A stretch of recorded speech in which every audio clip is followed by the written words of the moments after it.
Manuel Cabezas era un niño de 9 años en 1978.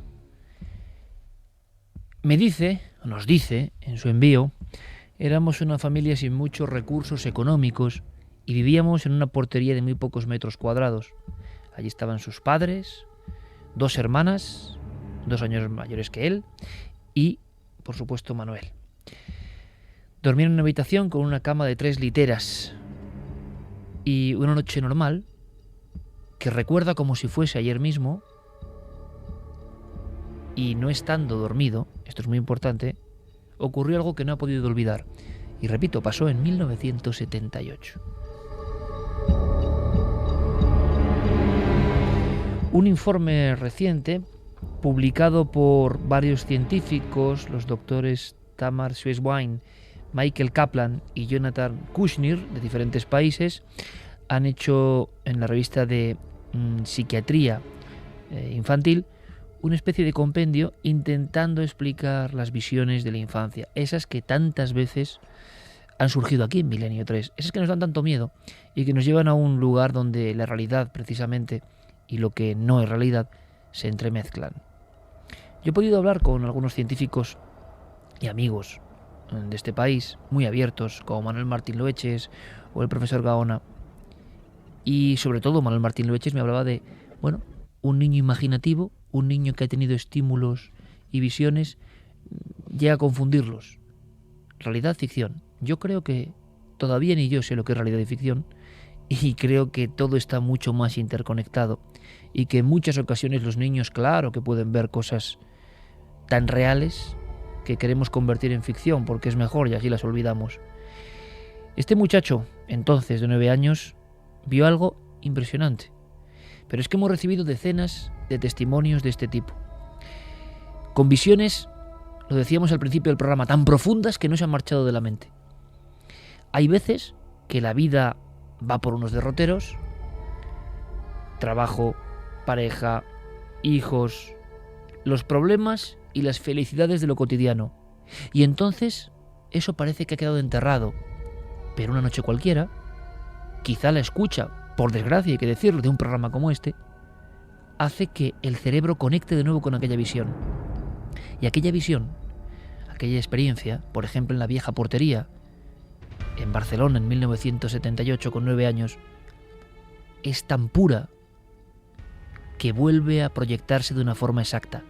Y algo en el interior de la persona, algo que es absolutamente indubitable, hace que el testigo sepa que eso es verdad, eso pertenece a la verdad, eso es una realidad no ordinaria. Y creo que es que todos en nuestra vida, en algún momento, de determinada manera, hemos tenido esa especie de inmersión, de ir, de volver, de zambullirnos en áreas o capas que parecen realmente ficción, pero que quizá no lo sean. ¿Qué vio Manuel? Lo tiene, como digo, muy claro y nos lo recordaba así. Recuerdo que estaba despierto, justo miro a la puerta y vi la figura de la sombra negra, como si fuera un hombre muy alto, o sea, con la cabeza, cuerpo, manos, piernas, todo normal, solo que era todo negro y muy alto. Eso sí que me acuerdo que era muy alto porque tocaba prácticamente el marco de arriba de la puerta. Y eso fue lo que me hizo asustarme, que me quedé paralizado, que no podía ni hablar, ni no me salía ningún sonido, nada. Y luego, acto seguido, me tapé la cabeza y minutos después, no recuerdo cuánto, me lo vi encima de la cama. Este niño de 9 años, como tantos otros niños, a los 9 años había visualizado películas, había visto tebeos, había escuchado seriales de radio. Todos estamos sometidos a una gran carga de la imaginación. Parece que para muchos doctores, psiquiatras, psicólogos, esa carga imaginativa, esa sensación de existencia de mundos paralelos absolutamente fantásticos y creados por la imaginación, a veces interfieren. Yo creo que es una respuesta muy pueril, porque la propia persona tiene muy claro que el miedo que está pasando, que lo que está viendo, no tiene nada que ver con esas otras cosas, esos cuentos, esas fantasías, esos terrores, que algo del organismo parece que traduce ya como miedo imaginado. Uno sabe que son cuentos que dan miedo, pero que no pertenecen a la realidad. Ahora, cuando esa sombra, que con su cabeza ovalada y muy alta, ese hombre está casi tocando con lo que es la coronilla, el marco de la puerta y le observa, uno sabe que esa experiencia forma parte de una verdad que está presentándose por algo. Se describe con las mismas palabras como lo han hecho los antiguos en toda la vida, como las visiones iniciáticas o místicas, como las visiones del infierno. Cuando una persona ha logrado sumergirse en esas capas del subconsciente, acude, en mi opinión, a una verdad que se ve muy pocas veces, y a veces casi también hay que decirlo, es mejor que se vea solo de vez en cuando, ¿no? Porque puede ser perturbador. Pero uno sabe, repito, en su interior, que eso no es como lo otro, que eso tiene un mensaje, que eso es una verdad muy extraña que se aproxima.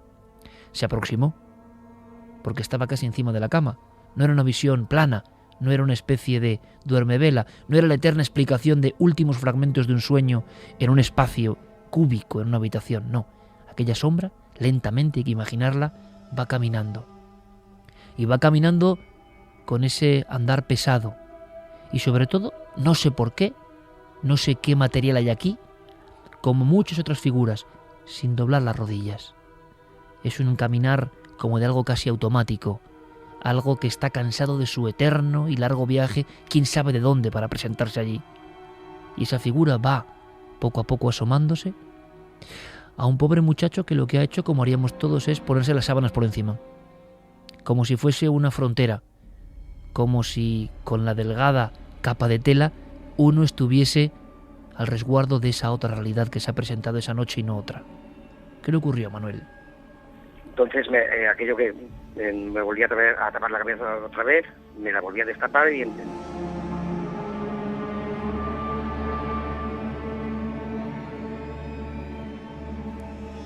En aquel momento, Manuel, en este pequeño documento que en este instante preciso también se ha marchado a otra dimensión, lo que describe es que esa figura se arrodilla, el gesto es de arrodillarse, y él tiene la valentía, la tremenda valentía, para aproximar su mano y ver cómo aquello es una especie de humo oscurecido. Llega a traspasar el brazo de la figura con su propia palma. Y entonces, sin sentir nada, ni frío ni calor, nada absolutamente, tiene un arrebato de pánico y vuelve a protegerse. Y aquello, al parecer, se marcha, se va. Pero eso se le quedó y soñó, tuvo pesadillas con otras muchas cosas, le impactaron muchas imágenes, vio muchas películas, como todos en nuestra vida, pero nada parecido a eso. Por eso nos escribía. Los doctores, los científicos que acaban de publicar ese informe, aseguran que simplemente son fracciones de la imaginación que se desatan y que muchos niños, especialmente imaginativos, así como pueden tener elementos positivos de cara a la creatividad futura, pueden tener muy malos ratos con estas imaginaciones, suponiendo que solo sean imaginaciones, claro.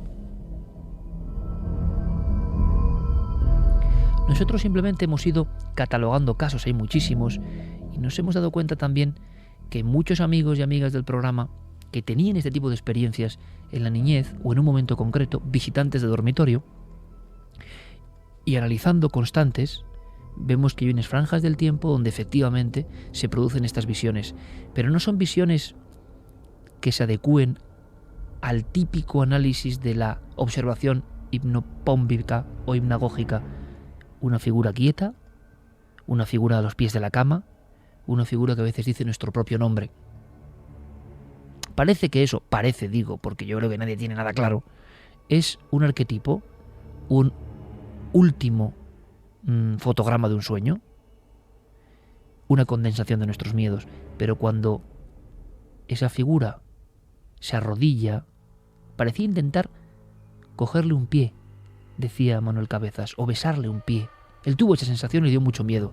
O el primer caso, también en la provincia de Barcelona, una niña con extraño traje blanco, pelo lacio negro, cara muy pálida, saltando en la cama y los dos padres dormidos. Eso tiene una complejidad que parece que es otra cosa, no la típica visión hipnagógica. Hemos tenido algunos testimonios y nos parece interesante simplemente comentarlo. Sí, hemos tenido más testimonios, en este caso el de Sara, que también nos decía que cuando tenía más o menos 12 años vivió un fenómeno parecido. Ella dormía en la misma habitación que su hermano pequeñito. Nos comenta en el mail que lo hacía porque su madre se levantaba a trabajar muy pronto, entonces ella tenía que cuidar de ese bebé, tenía que dar el biberón por la noche cuando se despertaba, y que en una de esas ocasiones que fue a la cocina, ya estaba acostumbrada, la luz que entraba por la ventana hacía que no tuvieran ni siquiera que encender la luz, con lo cual, medio dormida como estaba, preparó el biberón, se fue desperezando, estaba agitando la leche del biberón y regresando para dar el biberón al bebé porque estaba llorando, y es entonces cuando tiene el encuentro con una figura que es arquetípica, que muchísimos ven, y a nuestros oyentes les sonará: un hombre vestido de negro con sombrero. Es la propia Sara la que nos lo cuenta. Cuando era un día pequeña, estaba en mi casa durmiendo con mi hermano, y cuando lloraba por la noche me levantaba a darle el biberón. Y un día cuando venía justo a la habitación, había un hombre parado en la puerta. Al principio le miré de los pies para arriba porque venía mirando para el suelo batiendo el tetero, y de repente veo unos pies de un hombre y digo, ¿qué hace un hombre en mi casa? Empecé a mirar hacia arriba y era un hombre con un traje negro, recostado en la columna de la puerta, con un sombrero negro. Luego me quedé sorprendida, levantó el rostro y tenía como si fuera delineado en los ojos, pero era fuego. Y me miró con una mirada de expresión como diciendo, no sé, te vas a enterar o algo así. Como en ese momento pegué un grito, me le tiré encima, caí encima de la cama, me puse a gritar, a rezar. Se levantó todo el mundo, prendió la luz, mi madre, yo solo decía que había un hombre, todo el mundo buscaba al hombre, y la casa estaba toda cerrada y no había nadie. El hombre del sombrero, que ha motivado un estudio ahora reciente en Estados Unidos por la cantidad de niños que han visto esa figura. Claro, aquí hablamos de contagio psíquico simplemente. Los niños de la antigüedad tenían este tipo de visitas, este tipo de apariciones. Es producto precisamente de la sociedad actual que tengamos esas imágenes como mucho más nutridas, porque, claro, para un niño muy pequeño, una niña muy pequeña, algunos dibujos animados, algunas figuras pueden quedarse en el subconsciente como realmente algo raro, algo anómalo, algo que luego descomponen y que vuelve a formarse, ¿no? Pero es solo eso. Los científicos lo tienen muy claro. La barrera entre realidad y ficción, yo repito, yo no lo tengo nada claro y cada vez menos. Creo que hay espacios donde es indivisible, donde las propias alucinaciones o sueños sí que tienen un sustrato real, están en algún sitio, están compuestas por algo que es más que la imaginación y se presentan delante. Tenemos otro caso, por ejemplo, el de... Solo una cosa, ¿Sí? apuntar una cosa. Sara nos decía, y acababa así su mail diciendo, en las creencias de mi pueblo decían que los niños que no están bautizados, los demonios intentan llevárselos. Por eso ella se abalanzó contra esa figura, intentando proteger, salvar a su hermanito. O sea, que ella pensaba que era un enviado maligno. Exactamente. Como vio esa figura oscura con sombrero y lo que ella describe como con ojos de fuego, ella inmediatamente pensó que era un demonio, y lo normal es salir corriendo, no tirarse hacia él, no abalanzarse hacia esa figura, aunque cayó en la cama del hermano. Era para proteger a su hermanito pequeño, porque pensaba que al no estar bautizado todavía, un demonio venía a llevárselo. Las figuras que son contextualizadas sociológicamente. Yo estoy recordando ahora, por ejemplo, en algunas de mis correrías por las Urdes, cuando había apariciones y las llamaban cortejo de gente de muerte, que la tradición fue añadiéndoles el hecho de que eran capaces de llevarse a alguien, ¿no? A un niño desprotegido. Es decir, cómo la sociedad aplica algunos miedos ancestrales, profundísimos, a estas apariciones que parece que están en algún sitio, que moran en algún lugar, que si vemos los retratos y descripciones de los últimos siglos tampoco han variado tanto, es lo curioso. Es decir, no han adoptado formas propias de la fantasía. La contaminación audiovisual es de tal nivel que seguramente los testigos, siendo niños, describirían elementos muy arquetípicos de esas series, de esas películas, esas figuras, esos personajes del terror, esas larguísimas, digámoslo así, películas fragmentadas con asesinos, espíritus. No. Sin embargo, lo que se va comentando es una serie de formas, lo que va visitándonos son una serie de figuras que no se transforman especialmente, sino que siguen manteniendo en ocasiones clarísimas sus características, a veces muy estoicas, muy toscas, muy sencillas, pero en la sencillez está el miedo. Cuando uno, por ejemplo, y yo he hecho esa comprobación, en algunos lugares, por ejemplo, de la cultura etrusca, que son culturas muy vinculadas a los muertos y que dibujan e incluso modelan a los muertos de una forma muy característica, con esa sonrisa que hiela la sangre, la sonrisa etrusca. Claro, es el propio muerto que te sonríe tumbado en su sarcófago. Ojo al dato, se puede hacer mucha literatura, pero en el fondo es el muerto que sonriendo te está invitando que ese es un mundo extraño.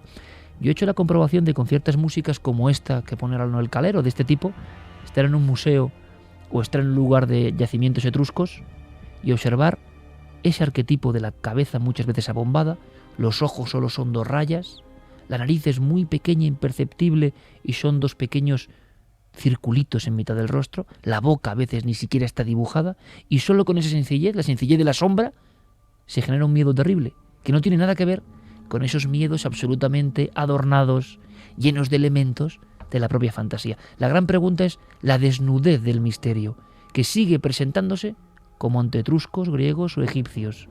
Sus figuras visitantes de la noche se parecen especialmente. Luego es la leyenda la que le va acoplando cosas, pero la visión suele ser absolutamente idéntica en ocasiones.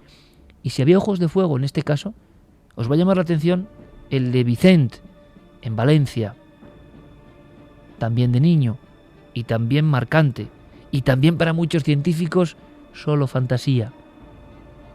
Pero como hemos comentado, él sabe que hay algo más, siente que hay algo más, que es importante, una sombra. Y atención al detalle de los ojos. Yo calculo 7 u 8 años, siempre es lo mismo, es que me voy a dormir y bueno, estoy, eso que llaman la duermevela, que dicen que igual o que te has dormido ya o estás prácticamente a punto y de repente es como que yo estoy observando la habitación y aparece como una especie de figura de 1,60 m, más o menos, así como una persona bajita. Solo se le distingue la curvatura de los hombros y de la cabeza, lo que sería el perfil, y ojos, o sea, unos ojos humanos, pero no se le ve, todo lo demás es negro, o sea, oscuridad. Y vamos, y es verla y ya como que me sobresalto y me incorporo. Pero me incorporo que no sé si me he despertado o realmente he estado despierto. Hay veces que está más cerca o hay veces que está al fondo de la habitación. ¿Un sueño repetitivo, una pesadilla permanente o algo más? O los sueños, ojo, son a veces un vínculo para toparse con cosas que son muy reales y que influyen en nuestra vida. Hay un momento en que el sueño y la realidad se confunden, en este caso, en esa fase tan proclive a las apariciones extrañas, la duermevela, ¿no? En otras, la absoluta conciencia de estar despierto. Al final todo es un mundo muy difuso, de fronteras casi imperceptibles. Tenemos un caso más. Tenemos el caso de Gerardo, que en este episodio nos contaba una cosa que nos ha llamado la atención, porque no es una sola persona la que ve ese visitante de dormitorio, esa figura que de repente en plena noche se dibuja. Él estaba acompañado de un amigo, estaban en 2 camas separadas. Cuando se da una vuelta, como damos muchos y nos despertamos, o para ir al baño, o porque entra una luz, o porque oímos un ruido, él da una vuelta en la cama y ve que a los pies de la cama de su amigo hay algo, un ser muy alto, de más de 2 metros. Pues mira, estábamos en el dormitorio, habíamos quedado para hacer una excursión por la mañana, y a eso de las 5:30, así de la mañana, pues me habían despertado para irnos. Decidimos que había que esperar un poquito más porque era muy pronto, y en esa media hora me di cuenta que enfrente de la cama de mi amigo, porque tenemos 2 en la habitación, había un ser de unos 2 metros, mirándonos más bien a él. Yo lo miré y estuve por unos 3 segundos mirándolo más o menos y no me asusté ni nada. Y a la hora de girar la cabeza me di cuenta que mi compañero de habitación también estaba mirando fijamente, lo que es al bulto, a lo que es la sombra. Era una sombra de un hombre. Y de repente veo que se gira él, me mira a los ojos y como se asusta, ¿no? Se asusta y se tapa. En ese momento, cuando yo me asusté, volví a mirar enfrente de su cama y ya no había nada. Lo que sí vimos que lo que fuera abrió la persiana y la ventana a la vez. Lanzabas una pregunta al aire ahora, escuchando el caso de Gerardo, ¿no? Sí, porque lo están comentando tanto en Twitter como en Facebook, diciendo que tendrán las sábanas que parece que nos protegen, ¿no? Cuando tenemos miedo, nos las echamos por la cabeza y esa figura, al bajar la sábana, se ha tenido que ir, o eso es lo que esperamos, o lo que queremos. Nos decían otros, bueno, mejor el edredón, que por la sábana a lo mejor se ve incluso la silueta de esas figuras oscuras. Sí, es como un escudo, ¿no? Lo más próximo que tenemos ante una realidad que sabemos que es ajena, que no tiene nada que ver. Las crónicas de los primeros visitantes del otro lado, si es que son, ¿no? De otra realidad o de otro plano, si uno va a los principales textos antes casi de la escritura, en escritura cuneiforme, no difieren mucho. Es una figura esperando, en vez de en el marco de la puerta, entre las dos columnas del templo, ¿no?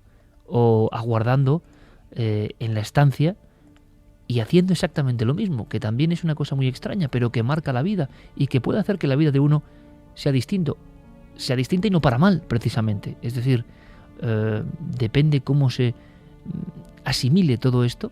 Igual uno puede ser mucho más creativo o más libre, o saber que pasan cosas muy extrañas, y eso le da cierta humildad ante la realidad, ¿no? Hay otras personas que prefieren creer, y no está mal, que todo ha sido una simple pesadilla, un sueño. Todavía hoy no sabemos lo que son las pesadillas ni los sueños, ni nadie nos lo ha aclarado, pero creemos que sí.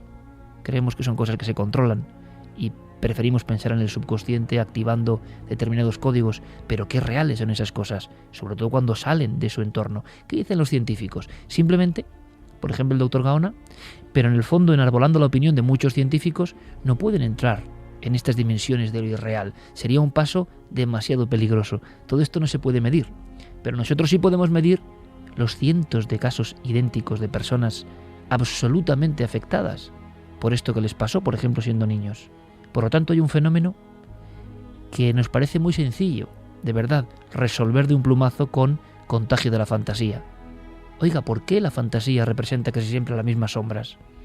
¿Por qué con la misma actitud también casi siempre? Además, en todas partes del mundo, y gente que no sabe lo que ha la otra persona y te describen prácticamente lo mismo. En Cuarto Milenio, por ejemplo, estamos recibiendo muchísimos mensajes cuando hacemos la sección de los expertos, que los expertos intentan decirle qué es lo que han visto, qué les ha pasado. Muchas veces no lo consiguen, claro. Y te das cuenta de que te llegan mails muy parecidos, que se repiten esas visiones. Es una gran estadística, es una gran forma de calibrarlo. Que se repiten esas visiones, que las figuras tienen 5 o 6 formas que siempre coinciden, que se da en ciertas horas de la madrugada casi siempre, que las personas normalmente no están solas, pero los otros viven como otra realidad, o están dormidos o no se enteran. Siempre hay unas características que se repiten en muchos de los mails que nos envía la gente sin tener conocimiento de lo que cuentan otros.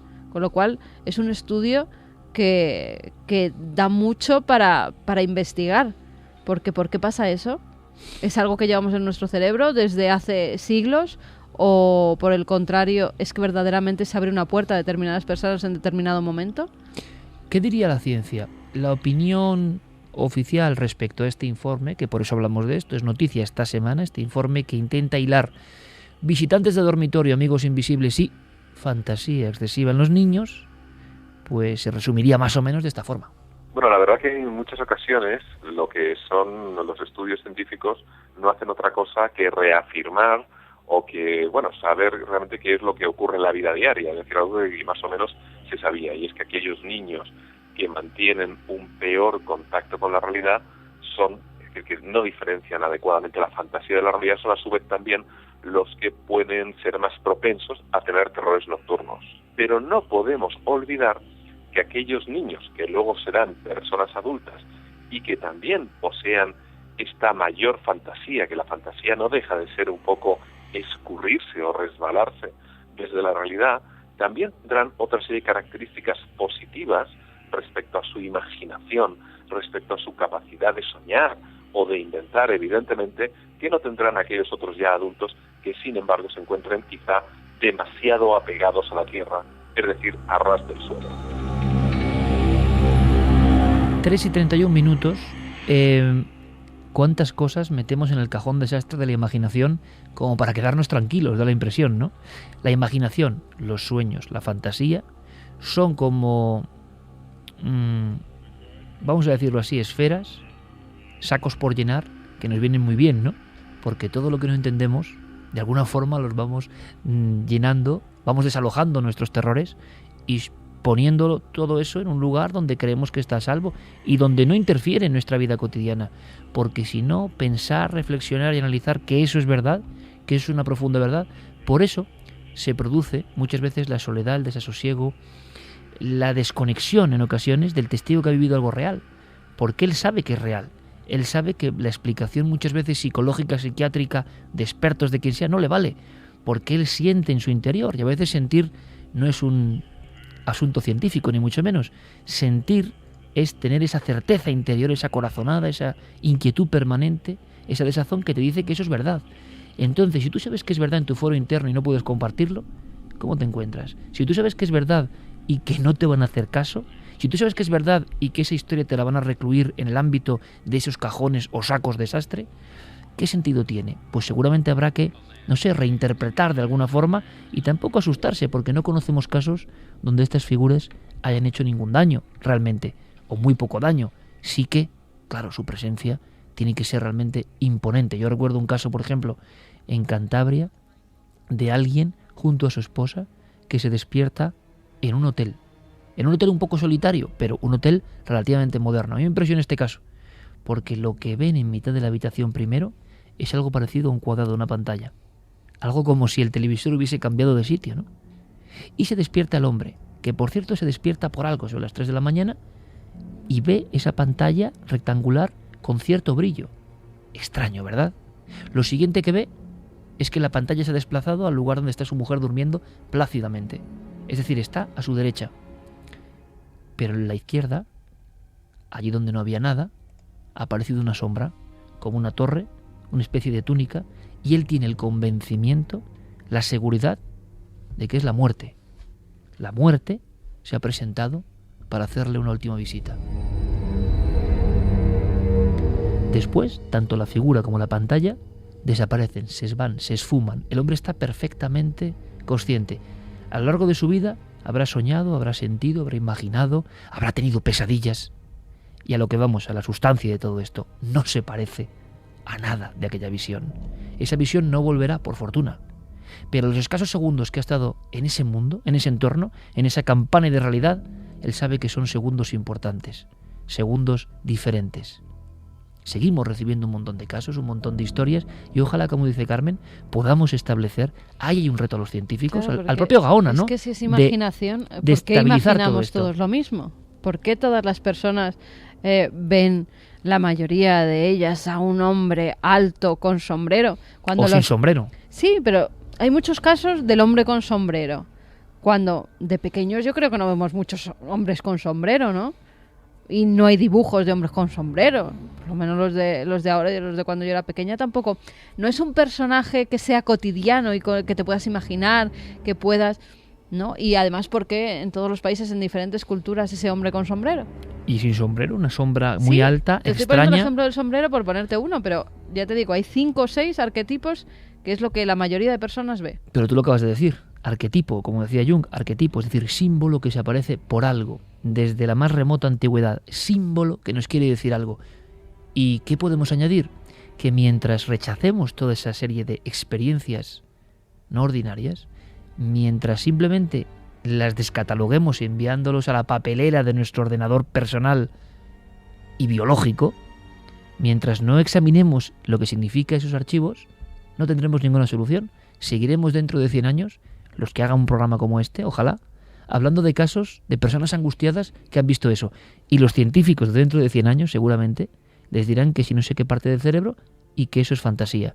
Con lo cual, el diálogo entre la verdad de estos acontecimientos y la angustia, impotencia y desazón del testigo va a continuar. ¿Hay forma de hacer algo? De momento nosotros nos estamos dando cuenta que hay una estadística, unas horas de la noche, personas normales y corrientes, personas que superan perfectamente la experiencia, pero que la tienen ahí, que saben qué ocurrió, en la niñez sobre todo.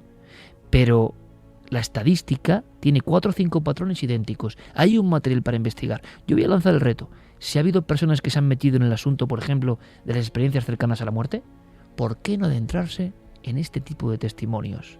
analizándolos. Igual sacamos algo en claro.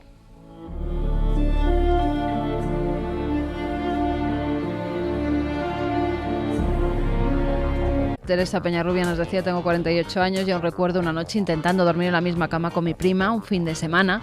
De pronto una sombra con forma de hombre se acercó tanto a mí que sentí que me tocaba. No me podía mover ni despertar a mi prima. Fue un momento espantoso que aún recuerdo con temor.